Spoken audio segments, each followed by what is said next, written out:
following is a Comfortably Zoned Radio Network production. We are back.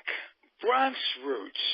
I'm Ralph Tycho with the Comfortably Zoned Radio Network, and the two Bronxites are Mike Preminger and David Hubler. Both of them are here.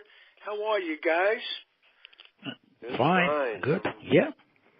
Okay, I want to play a little music for you and see what you think, because this is out of a movie, 1949, and listen to how these people related as a couple, and we'll talk about it. Political correctness is the topic of the day. So here we go. You know, on second thought, yes?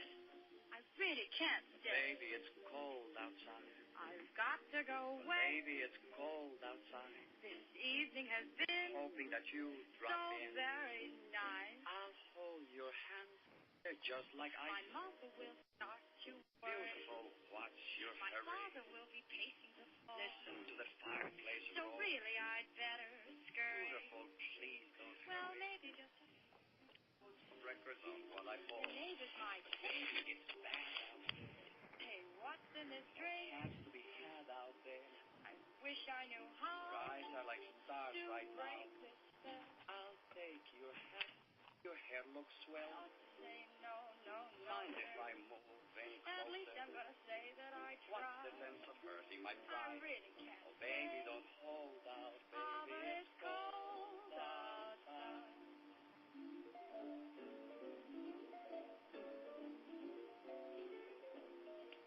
I simply won't go. Baby, it's cold outside. The answer is Baby, no. it's cold outside. Welcome has been Lucky that you so dropped in. nice and warm. Look out the window at that storm. You will be. Gosh, your lips look My delicious. brother will be there. So Waves upon a tropical my shore. maiden mine. Gosh, your lips are Or delicious. maybe just a cigarette more. Never such a blizzard I've before. got to get But baby, home. you freeze out there. Say, lend me a It's coat. up to your knees out there. Really been I dragged. thrill when you touch my But hand. don't you see? How can you do this thing to me? Bound to be talk tomorrow. Think of my lifelong At least sorrow. there will be plenty implied. If you got pneumonia and I I really can't get stay. over that old doubt, Ah, but baby, it's cold outside.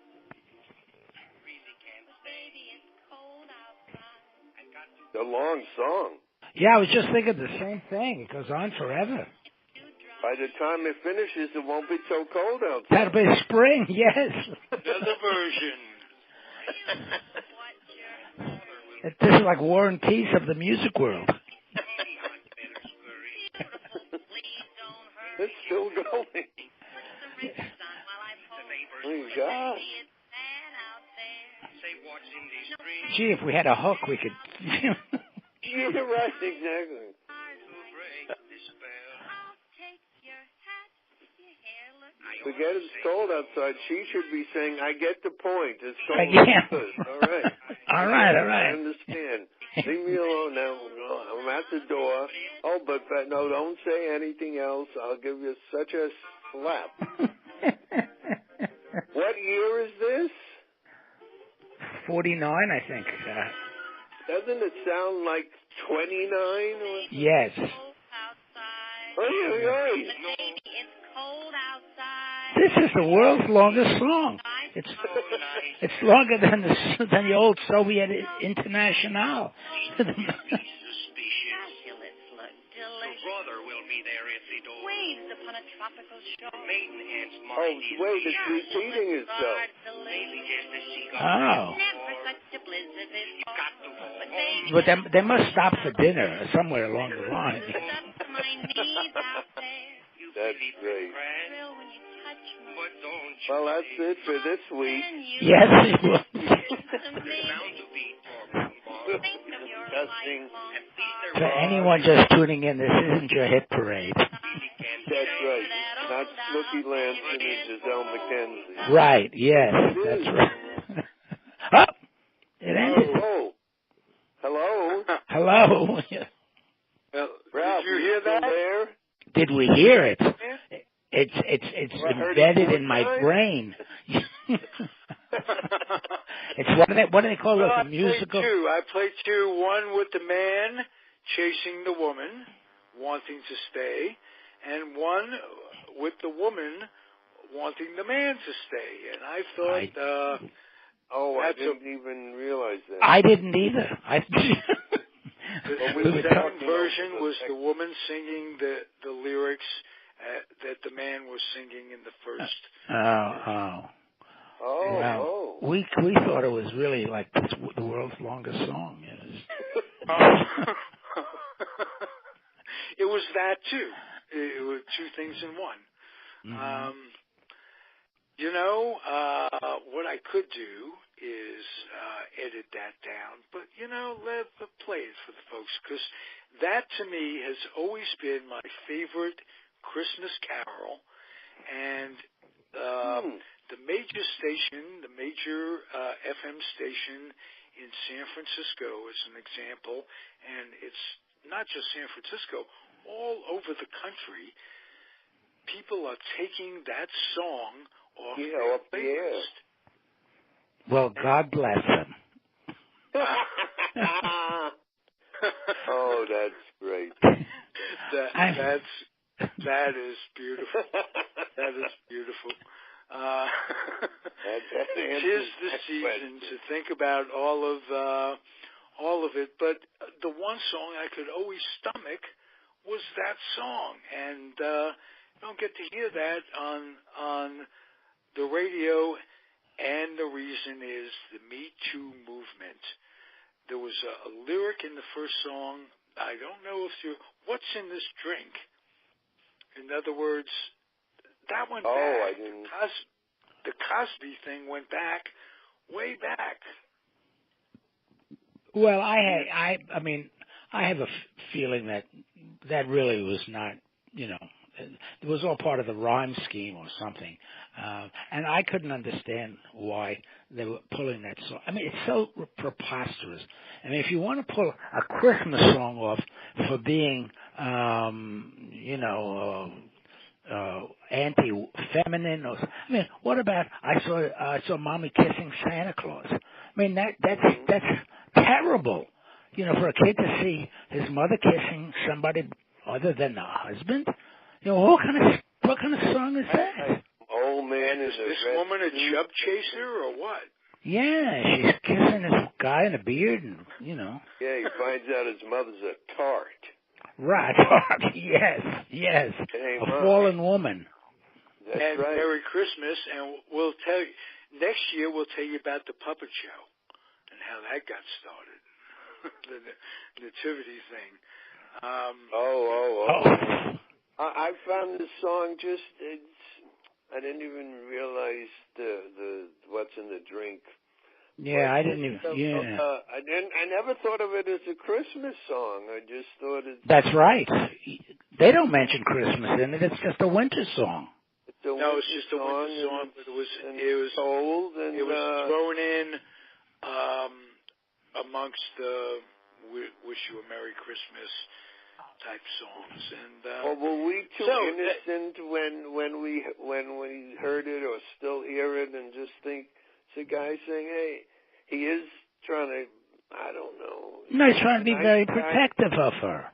He doesn't want her to get pneumonia. Yeah, exactly. Go outside. Yes. Now, if he had said "She of Him," I'll give you a tissue. The other song. Now that brings me to a question I want to ask Michael. Is political correctness ruining humor as we know it? Club humor? I have friends. I'm glad I have about one or two, including David, and that's it. So I don't get out much. But you read about, I think, Seinfeld and other comedians saying and I have a friend who just bristles, and I rarely use that word, at political correctness.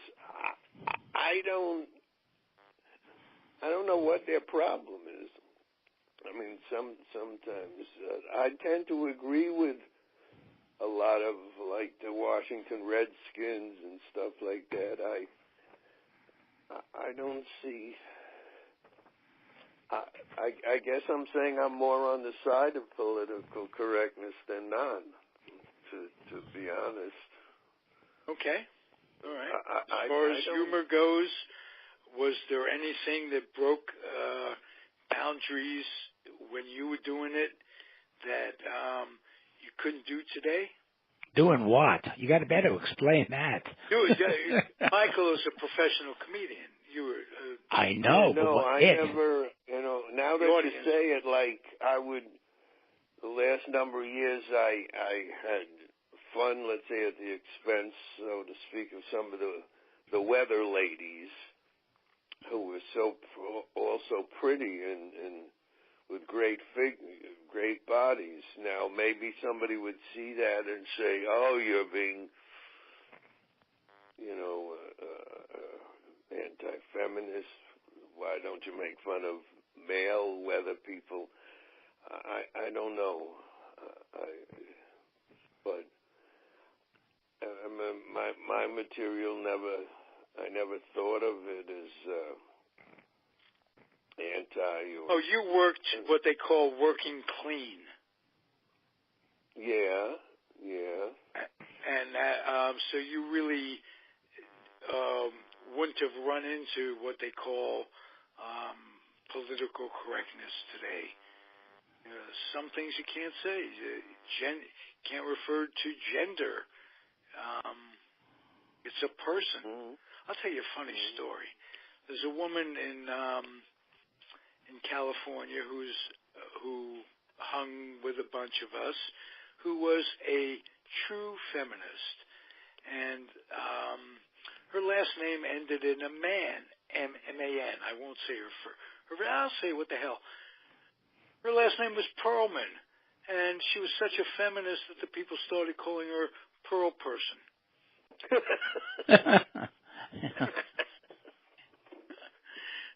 Which made me laugh back then, 30 years ago. And but that seems to be going that way, right? Everything is, it's flight attendants, it's not stewardesses, it's weather people. Yeah, and the other one that sort of slips by a lot, and I'm surprised. Actor. It's now actor. Oh, yes. There's no actress. It's just they're called actors, men and women. If you listen, you'll hear that. And I'm thinking, what in the world is wrong with that? If you add ESS, so what? I mean, it's well, the only ones who really seem to be doing that are, like the Golden Globes, it says actress and actor, but for the SAG Awards, I'm an actor. Mm-hmm. So there's no actress or actor. They're all actors. I agree with you. I agree with you. But then again, neither of us could put ourselves in a position of a woman who may feel slighted by society on 1,000 different reasons, for 1,000 different reasons. And absolutely. Yes, that's true. It's true. So, and with the do you mind? I have a friend who's visiting. If he joins in the conversation. Maybe you know him, Les Moonves. He's in my other... CBS guy, right. He's retired now, and his grandkids have a different view. When they come over for Thanksgiving, it's a different conversation. Yeah, I hear he just signed up for unemployment insurance. Yes, exactly. That's right. He was fired, so he would be eligible, don't you think? That's right. Yes. Oh, okay. I remember as a kid, famous movie stars, clips of them going down to the unemployment office between gigs, between shows. And it was the standard way of doing it. And a lot of people don't realize that the people who pay for unemployment insurance is the worker. Well, you're paying for that. No, I'm wrong about that. The employer pays for that. But it's certainly a benefit that is no disgrace to picking up some unemployment insurance. But his life changed. That's a long way from "Baby, It's Cold Outside." What? I don't understand. Well, I know. I will tend to ramble occasionally. God knows. Who doesn't? Like Cosby, his life changed from an icon in the business to whatever business a con. He went from an icon to a con. Yeah, right. So many others. Right. And he just dropped the I. And now, for the first time that I can remember, they actually have come out with definitive charges against this guy. They're going to charge him with two felonies. No, who's talking about Moonves or no? I'm talking about Trump. Trump. Trump. Yeah. Oh, well, that's a telethon length talk. We'd be up for 24 hours. But I must say, I think some of this stuff just blows over pretty quickly. I was sort of taken aback. The other we had our office party the Friday, and we were talking various things, and somebody brought up the Bing Crosby singing White Christmas and all. I said, his persona on as an actor, singer, and anything was quite different. He was a miserable, terrible father. Exactly. And they said, "Really? I didn't know that. I never heard that." Now, so. What did you just say, Michael? I didn't hear you. I'm surprised. I naively am surprised that people didn't know that. So was I. Oh yeah. Gary, one of his kids, wrote a book years ago about just an abusive human being. Yeah. In fact, I interviewed him. I interviewed Gary Crosby for that book. Oh, did you really? Yeah, I did. He came on a book tour. Oh, wow. He came into D.C. And he killed himself years later, if I recall correctly. Is that because of your interview? Yes. Oh, you're powerful. No, maybe I'm just dull. I'd like to book some guests for you if that's. You're right, exactly. All in the White House, no doubt. Well, not all. No, a good Saturday Night Live sketch is all these guys in prison, maybe playing a board game or something, but Moonves, Cosby, Charlie Rose. What would they be talking about in their... Matt Lauer, the people that are... Oh, Matt Lauer, too, yeah. Who the hell would have expected of all the people that they would get, and it goes back to you never know what goes on behind closed doors in life. But it's shocking. Every time something like this comes up, you got to shed a tear for women who have just, and there are some men too who have been abused and taken advantage of, but it's predominantly women that have borne the brunt of it all. Yeah, well, those people, you talk about these people you've mentioned, all of these men, they were in positions of power. They could make or break a career, and they did in many cases. So it's not so unusual when you start to think about it. The old, what was it called, the director's couch or the producer's couch? Casting couch. A casting couch, thank you. Yes. Yeah, see, I'm not in the business, so I couldn't get the nomenclature right. No, but, neither am I. Don't worry. but seriously, I mean, that goes way, way, way, way back, and it's power. It's the exercise of illegitimate power. Right. There's an old joke about the dumb blonde. She was so stupid she fucked the writer.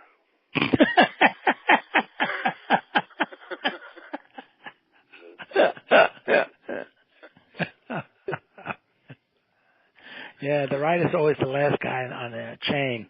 Yeah, right. That's, if you remember Norman Mailer with Marilyn Monroe, that was the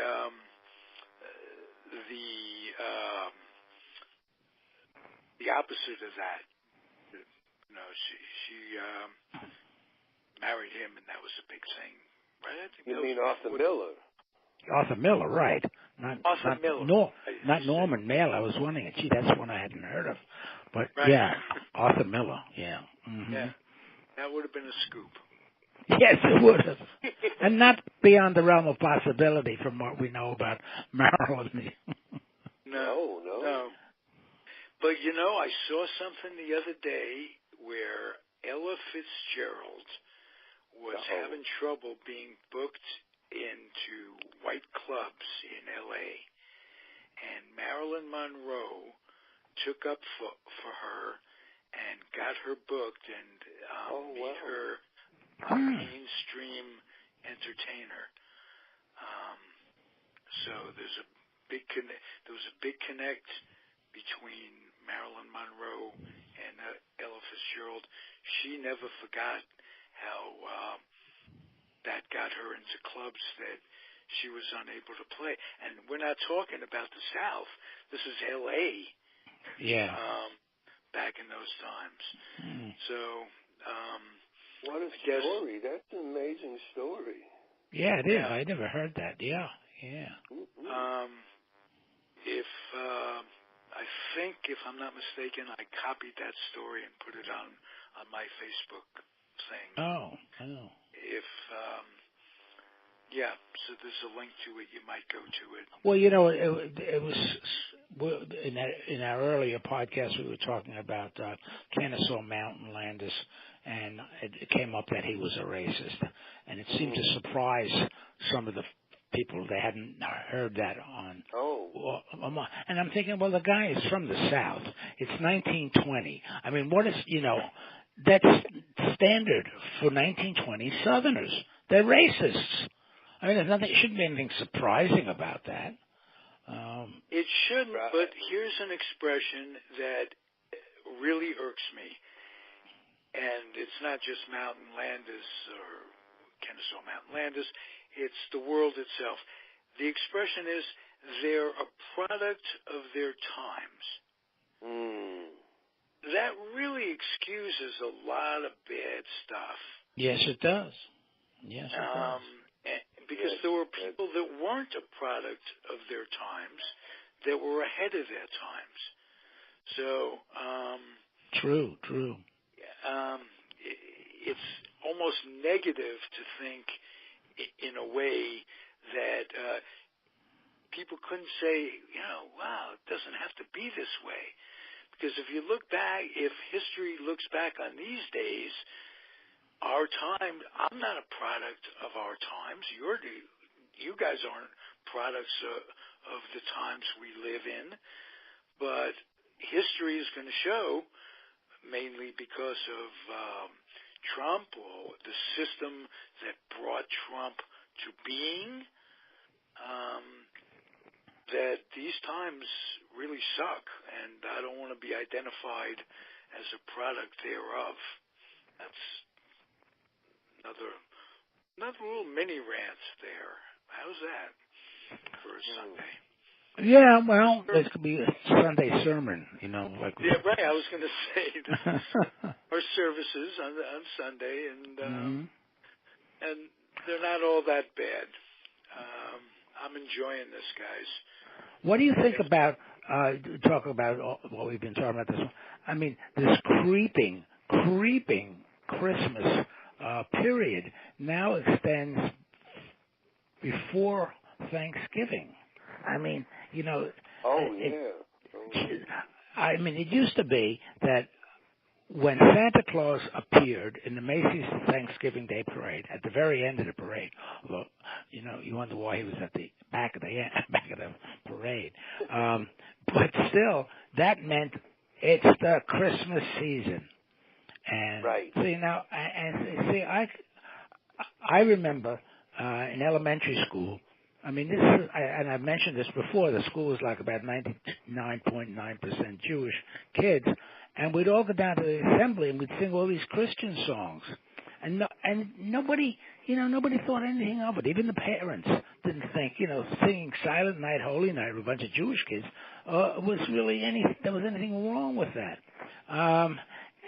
But the whole idea of Christmas didn't really come into it until after Thanksgiving. You went from Thanksgiving, little season, short couple of days or so, from Halloween, the same thing, and then you went into the Christmas season. It didn't have to be called the holiday season. It didn't matter. It really didn't matter.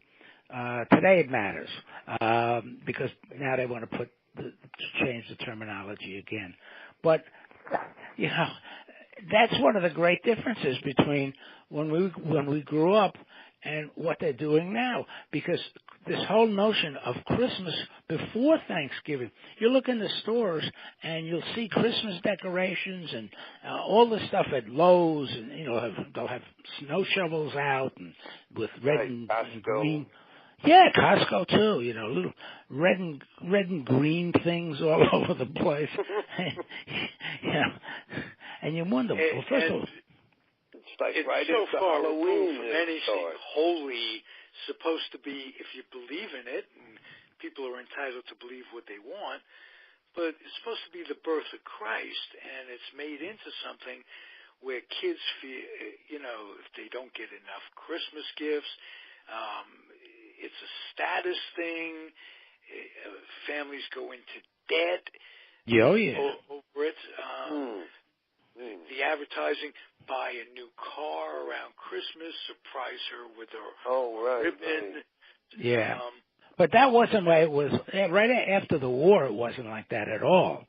I mean, you really rarely saw car commercials on TV, say in the early 50s and because most people didn't go out and buy a new car every couple of years. Now that they show you people trying to gift wrap a car to give for Christmas. You know, it's so preposterous, the whole notion of you know, giving somebody a car for Christmas. I don't know. It just seems ridiculous to me. The whole thing is way out of. I mean, when I say Christmas or Christmas time or Christmas Day, I'm not offended by the term. You know, and I don't care if somebody says season's greetings or whatever. It's just a day. And I know. It's a day where you get to choose. Do you want egg rolls? Yeah. We made our Chinese restaurant reservation back. I'm not kidding you. We made it back in mid-November. Wow. At this one, because if you and I said, am I calling too early? She left. She said, no, we're almost full up. No kidding. Yeah, this is the Chinese restaurant that the Bushes like to go to. You know, when he was envoy to China, he developed a taste for Chinese food, and he used to come to this. He used to come. This is an. If you drove past it, you'd never know it was there. It's a nondescript strip mall on one of the major routes in the area, and the Bushes were there regularly as vice president. He would go there for lunch. Anyway, it's obviously he's not going to make it this year. You guys noticed the real sad part of the Bush funeral was seeing that Ollie North was curled up with the puppy up against the casket, and that was really sad. The dog. That was interesting with the dog. I don't know how that came about. I missed that completely. Yeah, well. Well, did you see Ollie North out there too? No, I didn't. I didn't watch it live because I was working. But I find Ollie curled up against the casket like with the dog. Yeah, I saw the picture What the hell of was it. that Yeah. about? Well, he had this comfort dog, and it was weird because I heard afterwards that they donated the dog back to the organization so he could comfort the dog or comfort another person. It seemed to me that if you're a presidential dog, you deserve better than being just sort of shunted back to this organization. And wow, yeah, I was the president's comfort would dog. have sold the dog back. Well, he wasn't around to do that, but No, he was at the funeral. He was at the funeral. Which Bush are you talking about? Well, of course he was. It was his funeral. Neil was. Oh, Neil. Oh. He was involved in some shenanigans years ago. He was not exactly honorable. But I felt sorry for the dog. I mean, yeah, right. 4 months, boom, you're out of here. Yeah, I mean, it's just like I'm the White House dog, I'm the president's dog, and now they're going to send me back to some 92-year-old man who can't who dribbles in his beard, and I'm going to have to comfort this guy who another one. Another one? Yeah. Right. So what's my life? I go from pillar to post, comforting people who are dying. Right. I like to sniffing as I go, puppy boy. I'm looking at the computer screen, and I noticed that yesterday a transgender boxer wins an historic pro debut. How bizarre. So, what sex did he fight under? I mean, was it a guy fighting a woman or a woman fighting a... That's what I'm trying to figure out. I think it looks like it was a guy fighting a guy. That means the guy was a woman. I don't know. Woman first and... woman first? What a strong woman to now fight guy. And it's the guy has a beard. I don't know. This is where I get very confused. Well, I have nothing against them. I have nothing against people who being. Actually, they're incredibly courageous if you think about it. They are, but they're also the guys who are transitioning to women are never really good looking. They never make it that way. There was a guy voting next to me in a dress. I think I mentioned he was in a dress and he had long hair and wearing heels and stuff, and you could tell it was a guy. I mean, it was a guy dressed up like a woman, not a particularly attractive one. So I don't think that interests them so much as just being the. Yeah, I know. But then again, you get some of these cross dressers or whatever they, who really do look like gorgeous women. I mean, it's amazing sometimes how they can. Well, with Bruce Jenner, for example, he looks very good as a woman, or she looks good as a woman. So you never know. This guy was a woman. Yeah. Fought for the last time as a female 6 years ago at the Olympic trials. But what's with the beard? How did he get a beard? Well, I think a lot of that is hormonal changes and. Yeah, you do have to do that. You have to go through these hormone changes. Absolutely. It's some sort of medication. Well, like I say, whatever makes you happy, that's what you need to do. Whatever makes you happy. Absolutely. You want to go into a ring with a guy and get your brains bashed in? Go right ahead. It's okay with me. It's not the changing of gender that's Meshuggah. It's the going into a race. Yes, exactly. Yes. It is that, and football's exactly the same. You look at the brain injuries, the helmets that can't be made to protect, the suits, the lawsuits. I don't think I want my kid playing football. Oh no, a lot of pro football players are saying that too now. Oh yeah, right? Oh yeah. Oh, definitely not. You know, I must be. Reminds me off the cuff. Remember when we were kids and you'd say to somebody, you go, "Oh yeah, well your mother wears combat boots." Right. Yeah. So now the answer would be, "Yeah, that's right." Yeah. Yes. Yes, she does, and she did when she was my father. So leave her.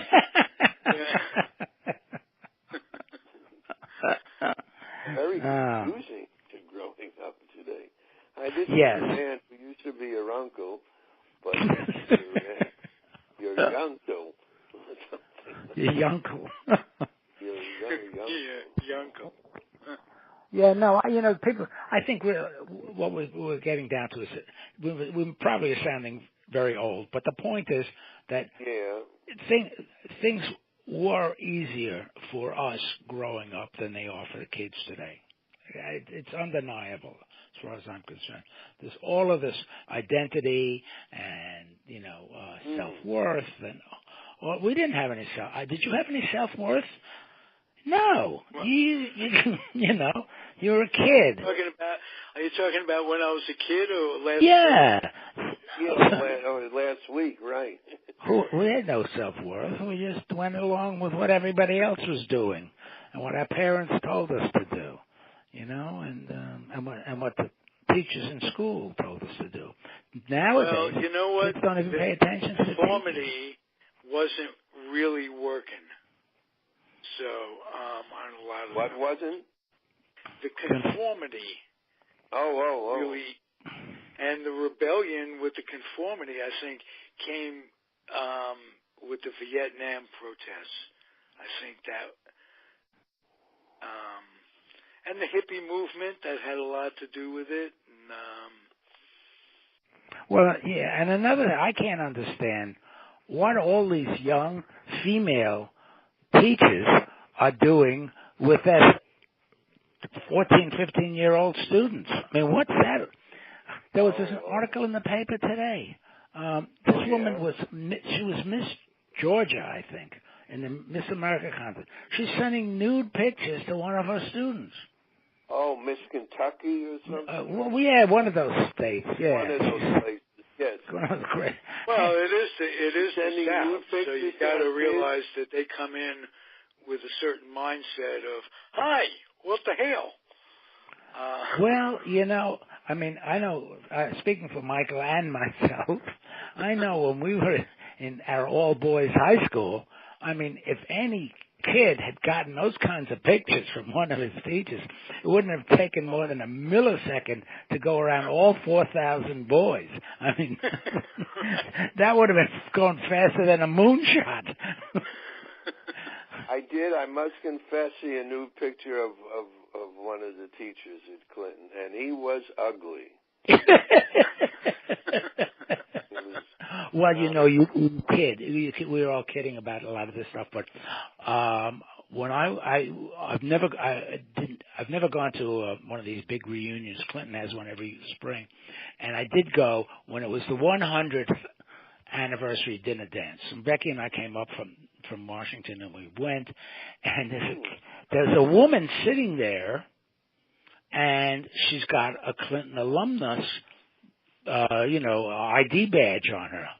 Mm-hmm. And everyone noticed because she was more of a contemporary of ours, because the school and all those schools went co-ed in like 1980 when that Title IX stuff came in. And so anyone who graduated like with us, there were no girls that graduated in the school when we were there. And for a number of years thereafter.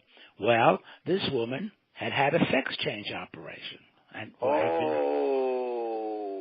but and she got quite a number of stares, and she was brave enough to come to this thing. Yeah, that is brave. You bet. Wow, how interesting. Yeah. Well, everybody. Guys, you can both listen to Claire Hall on this network. Ask Claire Hall.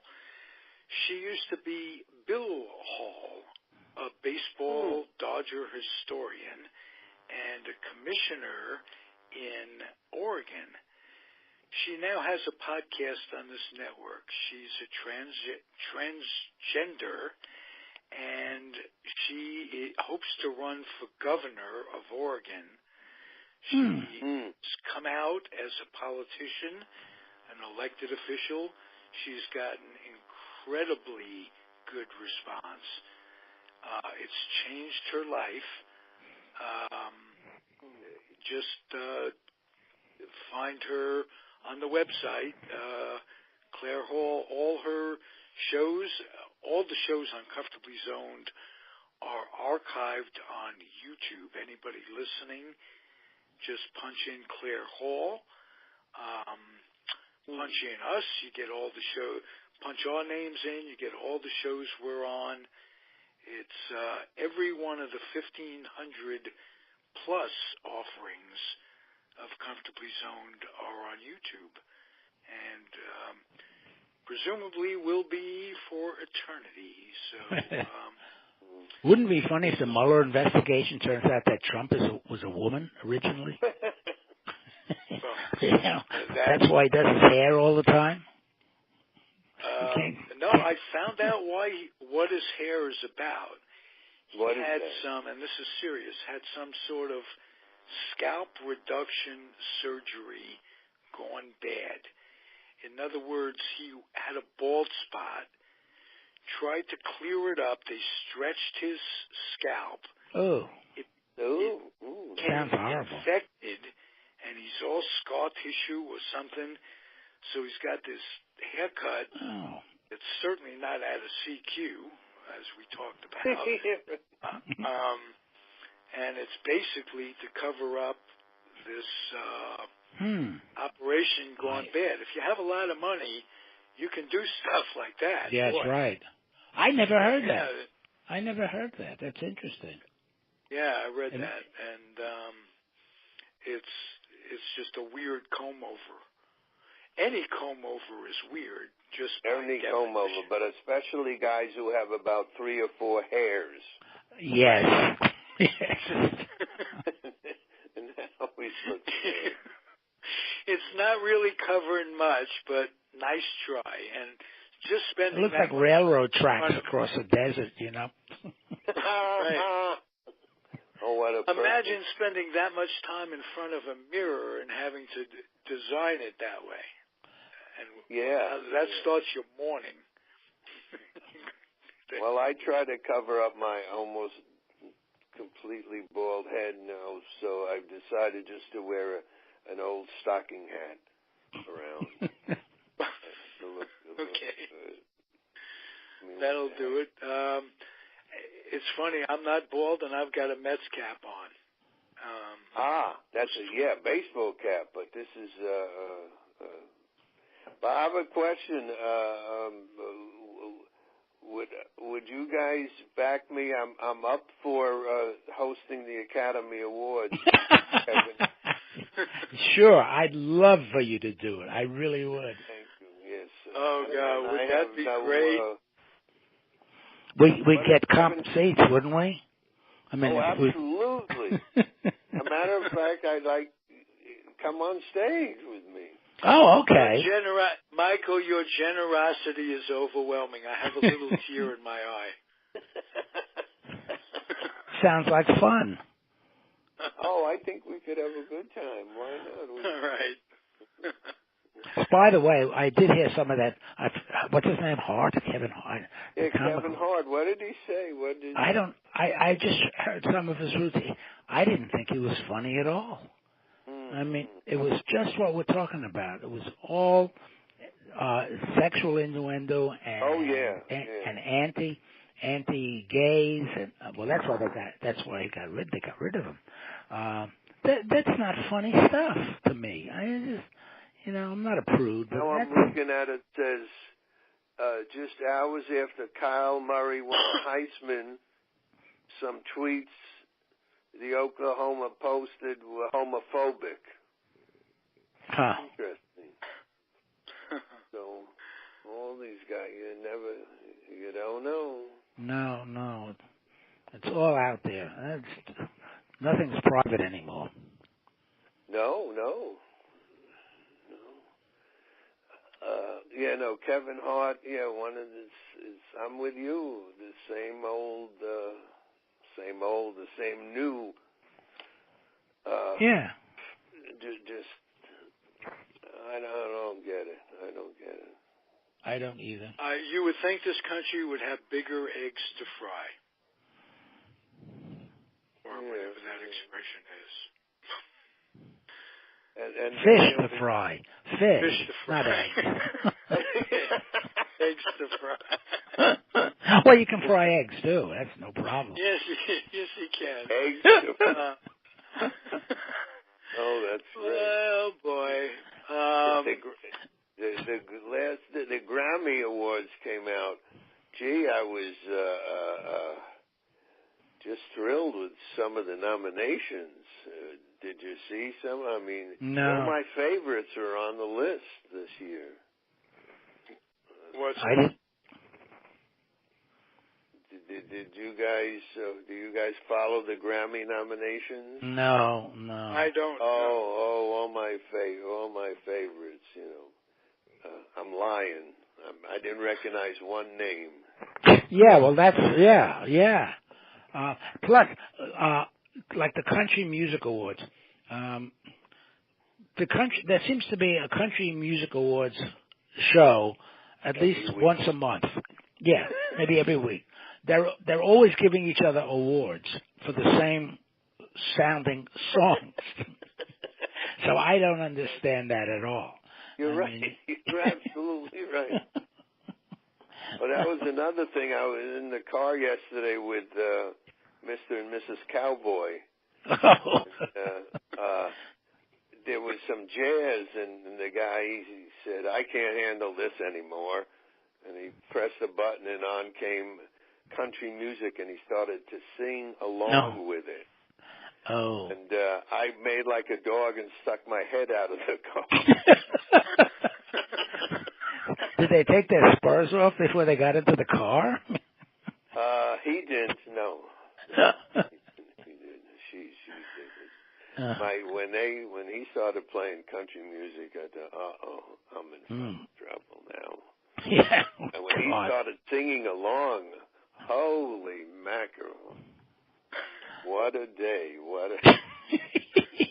Well, I never thought I'd be in that situation. Yeah, Is right. she from New York or from L.A.? The guy's from Arizona. No, her.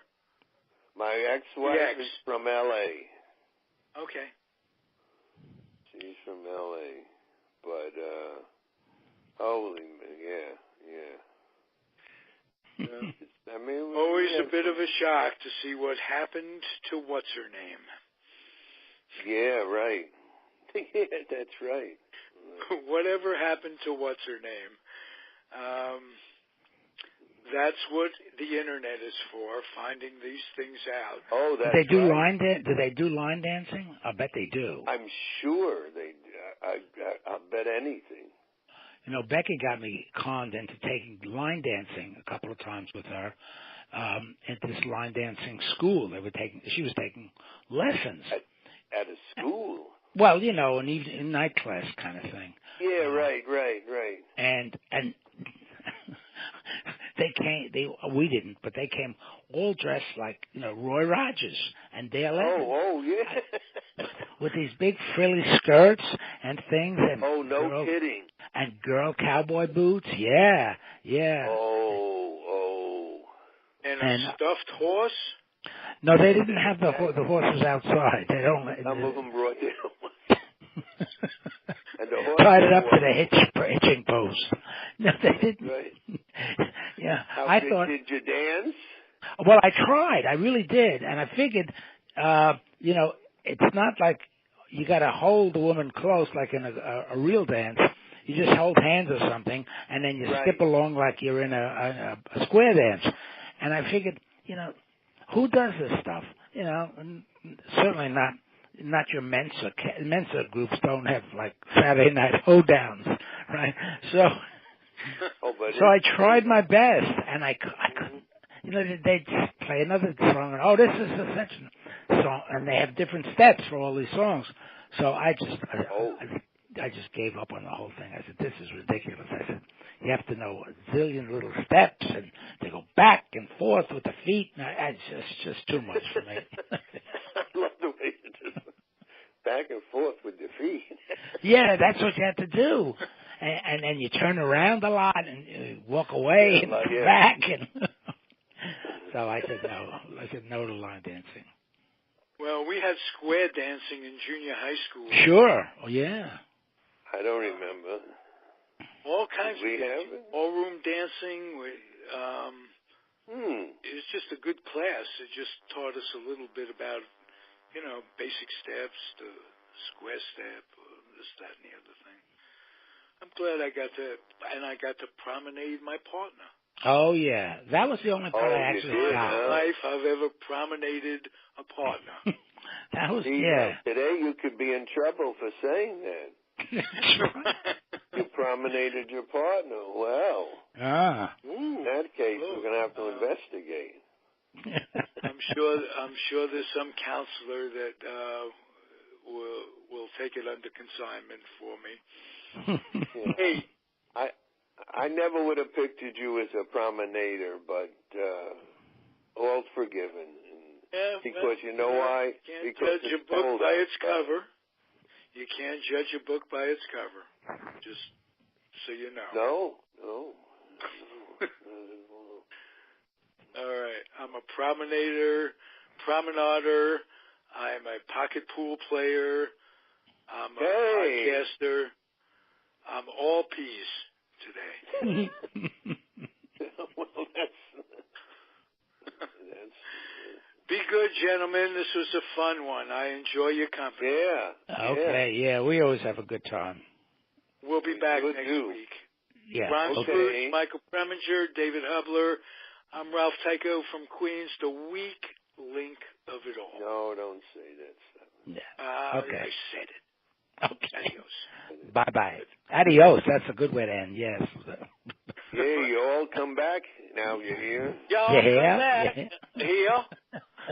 I tell you, when I was in North Carolina, I had an insurance company that I was selling for, and they had a home office in North Carolina, and I walked in for breakfast, and I sat there for a few minutes just talking, and they overheard my accent, and they brought the food, and they abruptly put it down, and they took it at the end, and paid them, and y'all don't come back here. Did they really? Honest to God? Exactly. As I was leaving, y'all don't come back here. Whoa. I don't like that story. No. I don't either. That was... I was traveling through North Carolina once. Bone chilling. Yeah. No, we drove with the kids back down to Myrtle Beach in South Carolina, and we stayed overnight in North Carolina. And behind the motel was a big billboard featuring a couple of Klansmen in hoods and riding horses, and it said, "Welcome to Klan Country, fighting for God and something else." Yeah, this is a good number of years ago, but North Carolina is a little tricky place to go. Yeah. Well, this was Greensboro, North Carolina. Here. Oh, okay. Mm-hmm. Okay, I just want you to know they got good golf down there. Yeah. Yep. Not today. They're under about 3 feet of snow right now. Good. Serves them right. They choke. Okay. With that happy thought, we'll wait. All right. Okay. Everybody has a wish in life. Right. Thanks for listening, everybody. You got the best of us. That's how we are. And we enjoy it, so please come back.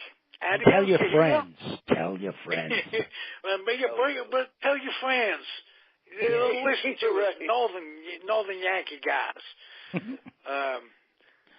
Okay. Be well, gentlemen. Be well. You too, guys. Too. Take care. Thanks for listening, everybody.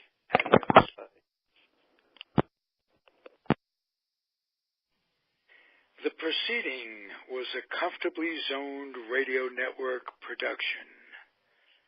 Thank you for listening.